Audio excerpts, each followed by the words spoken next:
This is the station at Thendara. It is the original station, however, this signage is from the last 20 years or so since I stopped working there. When I was working there, we used the original signage, at least from the 20s when they changed the name. That's number 5320, the old forge. It's just a coach from originally the Canadian National, even though it's painted in a scheme based on New York Central. 5485 has been repainted into that green and gray, with the big moose. And then that open air car is new. We didn't have that when I worked on the railroad. The baggage car number 520 is also new. That's the radiator in the station. These are fairly common in American train stations. Still works. And this is part of the museum. There's our chalkboard with the train departures. And you can see that they did have one line to Carter. That's a memorial brick to David Gray, one of my friends, who unfortunately died before we even got as far as you see here. That's artwork for all the stations on the line, including a lot of the ones that are not presently in service. Basically, those are the active stations there. Beaver River, of course, is not presently in service. Nahasani is not. Tupper Lake is not. Lake Clear is not. Saranac Lake and Lake Placid, that's a matter of opinion. We have run that section since preservation.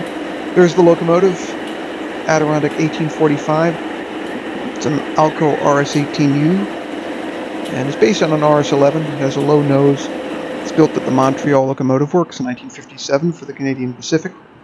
That is an Alco RS-3, former New York Central 8255. We didn't have that one when I worked on the line, but we did have 705, which was actually never originally a New York Central locomotive. It was a Louisville and Nashville locomotive, built in December of 1941 and almost immediately requisitioned by the War Department for World War II. It was sent to the Hercules Powder Company, where it worked until we got it. And that's another passenger car. I don't know anything about this one, but I note that it's probably been renumbered, because I don't remember the number on it at all. I think they're maybe doing something with this one. Doesn't appear to be in service. It's a little bit scruffy. And I don't know which one this is. I think it is one of the ones that we used when I worked on the Adirondack, but 1603, that number doesn't ring a bell. I think that's a renumbering.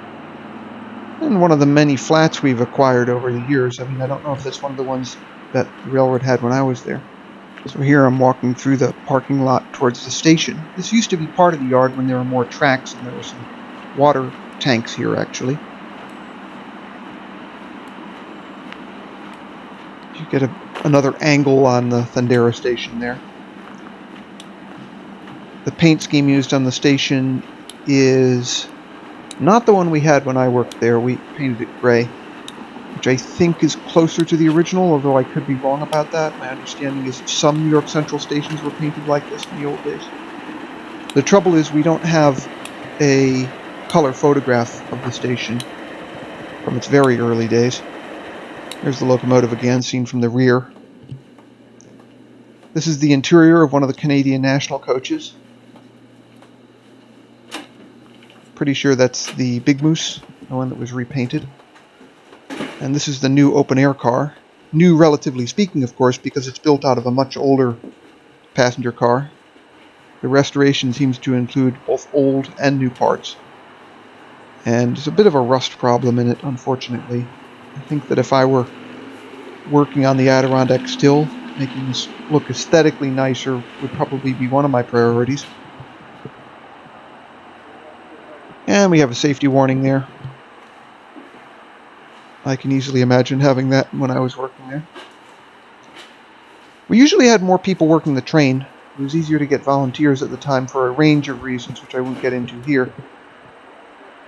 That appears to be an end-of-train device. And then if we're looking north along the line, that bridge has been repainted since I worked on the Adirondack. That's the east siding of the line through the station.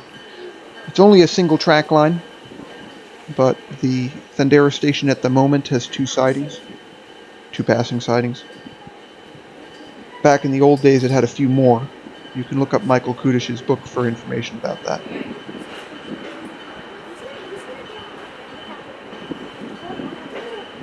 There's the new signage again on the station. That picnic area is original, actually. It was always there.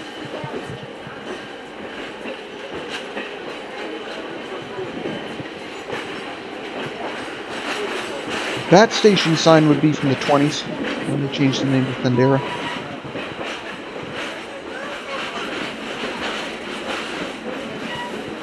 Or possibly the 30s when they ended service on the Fulton chain. If you notice, it said Thendara Old Forge on it.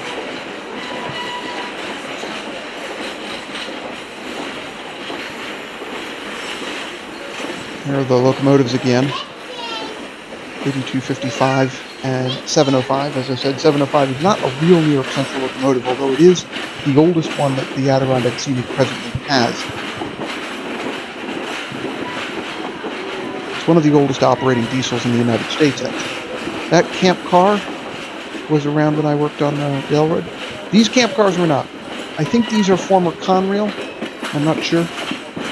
They look like Conrail camp cars. Somebody could clarify that, who still works on the railroad.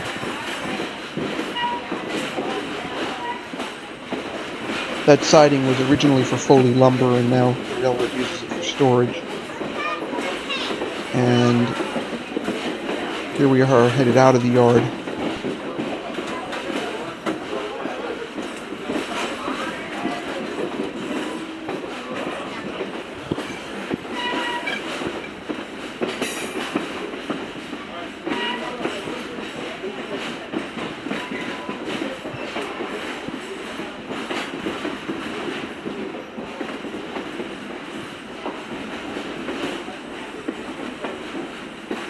Incidentally, those two locomotives, in case it's not obvious, New York Central 8255 is an Alpha RS3. The 705 is an EMD SW1 that's so old it has EMC builder plates, actually.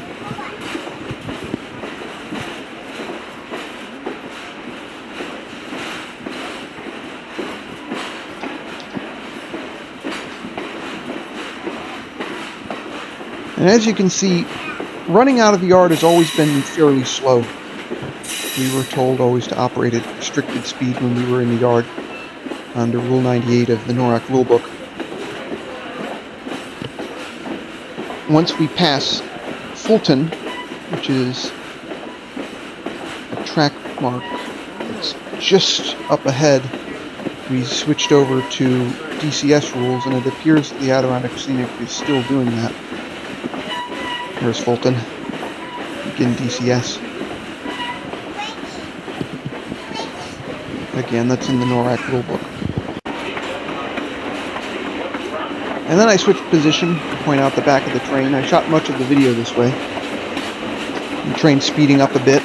I don't know what the speed limit is on this section now, but we ran between about 25 and 40 miles an hour on this trip, and that's in line with the speeds we hit when I was working, at least in the later years. The track is in pretty good shape.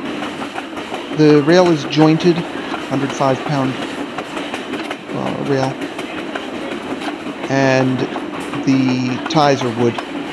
They're a combination of creosoted, and a few pressure-treated ties I think are in there too. But we put in a very large number of creosoted ties when I was still working. That is Milepost 57, I believe, just there. And now the train is finally picking up speed.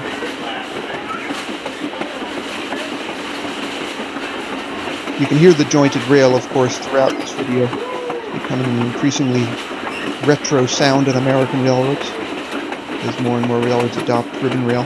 When I did the NRHS trips, which are on another video, the Vermont Railway was actually using ribbon rail. So now we're switching to another video. So we're going to do this in 10-minute segments.